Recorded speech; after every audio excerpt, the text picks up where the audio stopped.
ಕರ್ನಾಟಕ ರಾಜ್ಯದಲ್ಲಿ ಸರ್ಕಾರ ಅನ್ನುವಂಥದ್ದು ಇಲ್ಲ. ಕರ್ನಾಟಕ ರಾಜ್ಯದಲ್ಲಿ ಕೇವಲ ಕುರ್ಚಿಗೆ ಮೇಲಾಟ ನಡೀತಾ ಇದೆ. ಯಾರು ಮುಖ್ಯಮಂತ್ರಿ ಆಗಬೇಕು ಮತ್ತು ಯಾರು ಮುಖ್ಯಮಂತ್ರಿಯಿಂದ ಇಳಿಬೇಕು ಮತ್ತು ಹೇಗೆ ಉಳಿಸ್ಕೋಬೇಕು, ಇದರ ಬಗ್ಗೆ ಚರ್ಚೆ ನಡೀತಾ ಇದೆ. ನಾನು ನಿಮಗೆ ಕೇಳ್ತೀನಿ, ಯಾವುದಾದ್ರೂ ಒಂದು ಜಿಲ್ಲೆಗೆ ಮುಖ್ಯಮಂತ್ರಿಗಳು ಮತ್ತು ಸಂಬಂಧಪಟ್ಟಂಥ ಸಚಿವರು ಬಂದು ರಿವ್ಯೂ ಮೀಟಿಂಗ್ ಮಾಡ್ತಿದ್ದಾರಾ? ಹಿಂದೆ ಯಡಿಯೂರಪ್ಪನವರಿದ್ದಾಗ ಕಲಬುರಗಿ ಅಂತ ಜಿಲ್ಲೆಗೆ 40-44 ಬಾರಿ ಪ್ರವಾಸ ಹೋಗಿದ್ದರು, ರಿವ್ಯೂ ಮೀಟಿಂಗ್ ಮಾಡಿದರು ಮತ್ತು ಉತ್ತರ ಕರ್ನಾಟಕದ ಅಭಿವೃದ್ಧಿ ಬಗ್ಗೆ ಯೋಚನೆ ಮಾಡಿದರು. ಇವತ್ತು ಯಾವುದೇ ಜಿಲ್ಲೆಗಳಲ್ಲಿ ಕೂಡ ರಿವ್ಯೂ ಮೀಟಿಂಗ್ ಆಗ್ತಾ ಇಲ್ಲ. ಯಾವ ಡಿಪಾರ್ಟ್ಮೆಂಟು ಹೇಗೆ ನಡೀತಿದೆ ಅನ್ನುವಂಥದ್ದನ್ನು ಕೇಳೋರಿಲ್ಲ. ಬೆಂಗಳೂರಲ್ಲಿ ಕೂಡ ಅಧಿಕಾರಿಗಳ ಸಭೆಯನ್ನು ಮಾಡಲಾಗ್ತಾ ಇಲ್ಲ. ಇದರ ಪರಿಣಾಮವಾಗಿ ಎಲ್ಲ ಇಲಾಖೆಗಳು ಕೂಡ ಸತ್ತೋಗಿದೆ. ಇವತ್ತು ಶಿಕ್ಷಣ ಇಲಾಖೆ ಹೇಗಿದೆ, ಆರೋಗ್ಯ ಇಲಾಖೆ ಹೇಗಿದೆ, ಇದನ್ನು ನೋಡಿದರೆ ನಿಜವಾಗ್ಲೂ ನಮಗೆ ಭಯ ಆಗುತ್ತೆ. ಯಾಕೆಂದರೆ ಆರೋಗ್ಯ ಸಚಿವರು ನಿಜವಾಗ್ಲೂ ಏನು ಮಾಡ್ತಿದ್ದಾರೆ ಅಂತ ನಮಗೆ ಅರ್ಥ ಆಗಲ್ಲ. ಕಂಪೌಂಡು ಬೀಳುವಂಥ ಸ್ಥಿತಿಯಲ್ಲಿ ಇದ್ದರೂ ಕೂಡ ರಿಪೇರಿ ಯಾಕೆ ಮಾಡಿಲ್ಲ, ಯಾಕೆ ರಿಪೋರ್ಟ್ ಮಾಡಿಲ್ಲ, ಅದು ಕೂಡ ಸರ್ಕಾರಿ ಆಸ್ಪತ್ರೆ, ಯಾಕೆ ಜವಾಬ್ದಾರಿಯನ್ನು ತಗೊಂಡಿಲ್ಲ. ಇದರಿಂದ ಅಮಾಯಕರು 7 ಜನ ಸತ್ತೋಗಿದ್ದಾರೆ ಮತ್ತು 7 ಜನ ಸೀರಿಯಸ್ಲಿ ಇಂಜುರಿ ಆಗಿದ್ದಾರೆ. ಅದರಲ್ಲಿ 3 ಜನ ಮಕ್ಕಳು ಸತ್ತಿದ್ದಾರೆ. ಇದನ್ನು ಸರ್ಕಾರ ಎಷ್ಟು ಗಂಭೀರವಾಗಿ ತೊಗೊಂಡಿದ್ದಾರೆ.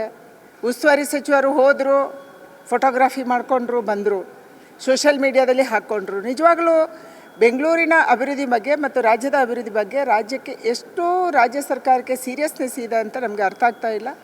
ಕೇವಲ ಮೊದಲ ದಿನದಿಂದಲೇ ಕುರ್ಚಿಗಾಗಿ ಉಳಿಸ್ಕೊಳ್ಳೋದು ಮತ್ತು ತೆಗೆಯೋದು ಮತ್ತು ಹೊಸದಾಗೋದು, ಇದರ ಬಗ್ಗೆನೇ ಚರ್ಚೆ ನಡೀತಿದೆ. ಅದಕ್ಕಾಗಿ ನನಗೆ ಅನಿಸುತ್ತೆ ಈ ಸರ್ಕಾರ ಪೂರ್ತಿ ಜನವಿರೋಧಿ ಸರ್ಕಾರ ಆಗಿದೆ. ಒಂದೇ ಒಂದು ಇಲಾಖೆಯಲ್ಲಿ ಕೂಡ ಕೆಲಸ ನಡೀತಾ ಇಲ್ಲ. ಸರ್ಕಾರಿ ನೌಕರರಿಗೆ ಸಂಬಳ ಕೊಡೋದಕ್ಕೆ ಸಂಬಳ ಇಲ್ಲ. ಇವತ್ತು ನಮ್ಮದೇ ಸ್ಟಾಫ್ಗಳಿಗೆ ಕೂಡ ಸಂಬಳ 15 ದಿನ 20 ದಿನ ಆದ ಮೇಲೆ ಸಂಬಳ ಬರ್ತಾ ಇದೆ. ಇದು ಒಂದು ರೀತಿಯಲ್ಲಿ ಸರ್ಕಾರ ದಿವಾಳಿಯಾಗಿದೆ, ಬ್ಯಾಂಕ್ರಪ್ಟ್ ಆಗಿದೆ. ಈ ಕಾರಣಕ್ಕಾಗಿ ಈ ಸರ್ಕಾರ ಏನೋ ಮಾಡುತ್ತೆ ಅನ್ನುವಂಥ ವಿಶ್ವಾಸ ನಮಗೆ ಉಳಿದಿಲ್ಲ. ಬ್ರ್ಯಾಂಡ್ ಬೆಂಗಳೂರು ಅನ್ನೋ ಒಂದು ಕಲ್ಪನೆ ತೊಗೊಂಬಂದು ಅಭಿವೃದ್ಧಿ ಮಾಡಿರ್ತೀವಿ ಅನ್ನೋ ಒಂದು ಕಲ್ಪನೆ ಇಟ್ಕೊಂಡು ಯಾವ ಬ್ರ್ಯಾಂಡ್ ಬೆಂಗಳೂರು ಬಗ್ಗೆ ಮಾತಾಡ್ತಾ ಇದ್ದೀವಿ? ಬೆಂಗಳೂರಿನ ಎಲ್ಲ ರಸ್ತೆಗಳು ಕೂಡ ಗುಂಡಿ ಬಿದ್ದಿದ್ದಾವೆ. ಆ ಗುಂಡಿಯಲ್ಲಿ ಬಿದ್ದು ಹಲವಾರು ಜನ ಪ್ರಾಣ ಹೋಗ್ತಾ ಇದೆ. ಬಸ್ಸು ಅಟ್ಟಾಡಿಸ್ಕೊಂಡು ಹೋಗಿ ಸ್ಕೂಟ್ರಿಂದ ಬಿದ್ದು ಹಲವಾರು ಜನ ಸತ್ತಿದ್ದಾರೆ. ಗುಂಡಿಗಳನ್ನು ತಪ್ಪಿಸ್ಕೊಳ್ಳೋಕ್ಕೂ ಹೋಗಿ 2 ವೀಲರ್ಸ್ ಅವರು ಬಿದ್ದು ಸತ್ತಿದ್ದಾರೆ. ಇದು ಬೆಂಗಳೂರಿನ ಸ್ಥಿತಿ. ಬೆಂಗಳೂರಿನ ಯಾವುದೇ ರಸ್ತೆಗಳು ಸರಿಯಾಗಿಲ್ಲ. ತುಂಬ ಇಂಪಾರ್ಟೆಂಟ್ ಫ್ಯಾಕ್ಟ್ರಿಗಳಲ್ಲಿದ್ದಾವೆ. ದೇಶಕ್ಕೆ ಪೂರಕವಾಗಿ, ನಮ್ಮ ಡಿಫೆನ್ಸ್ಗೆ ಪೂರಕವಾಗಿರುವಂಥ ಕಾರ್ಖಾನೆಗಳಿದ್ದಾವೆ. ಮುಖ್ಯವಾಗಿ BEL, BHEL, HAL. ಅಲ್ಲಿರೋದಂಥ ಮೆಟೀರಿಯಲ್ ಹೋಗುವಂಥ ರಸ್ತೆಗಳೇ ಸರಿಯಾಗಿಲ್ಲ. ಇವತ್ತು BEL ನಮ್ಮ ಕ್ಷೇತ್ರದಲ್ಲಿ ಇದೆ. ಅವರು ಯಾವಾಗಲೂ ನಮಗೆ ಅರ್ಜಿಗಳನ್ನು ಸಲ್ಲಿಸ್ತಾರೆ. ನಾವು ಇಲ್ಲಿಂದ ಯಾವುದೋ ಪ್ರೊಡಕ್ಷನನ್ನು ಮಾಡಿ ಕಳಿಸ್ಬೇಕು ಬೇರೆ ರಾಜ್ಯಗಳಿಗೆ, ಬಾರ್ಡರ್ ರಾಜ್ಯಗಳಿಗೆ ಕಳಿಸ್ಬೇಕಾಗಿದೆ. ಈ ಬೆಂಗಳೂರು ದಾಟೋದ್ರೊಳಗೆ ಅದು ಅರ್ಧ ಲೂಸ್ ಆಗಿರುತ್ತೆ ಅಂತ, ನಟ್ಟು ಬೋಟ್ರೆ ಲೂಸ್ ಆಗಿರುತ್ತೆ ಅಂತ.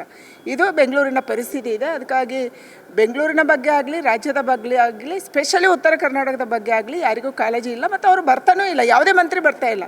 ಮಂತ್ರಿಗಳೆಲ್ಲ ನಾಪತ್ತೆಯಾಗಿದ್ದಾರೆ. ಕ್ಷಣ ಕ್ಷಣದ ಸುದ್ದಿಗಳಿಗಾಗಿ ಫ್ರೀಡಂ ಟಿವಿ ಸಬ್ಸ್ಕ್ರೈಬ್ ಮಾಡಿ, ಲೈಕ್ ಮಾಡಿ ಹಾಗೂ ಫಾಲೋ ಮಾಡಿ. ಹೊಸ ಸುದ್ದಿಗಳ ನೋಟಿಫಿಕೇಶನ್ಗಾಗಿ ಬೆಲ್ ಐಕಾನ್ ಮೇಲೆ ಕ್ಲಿಕ್ ಮಾಡಿ.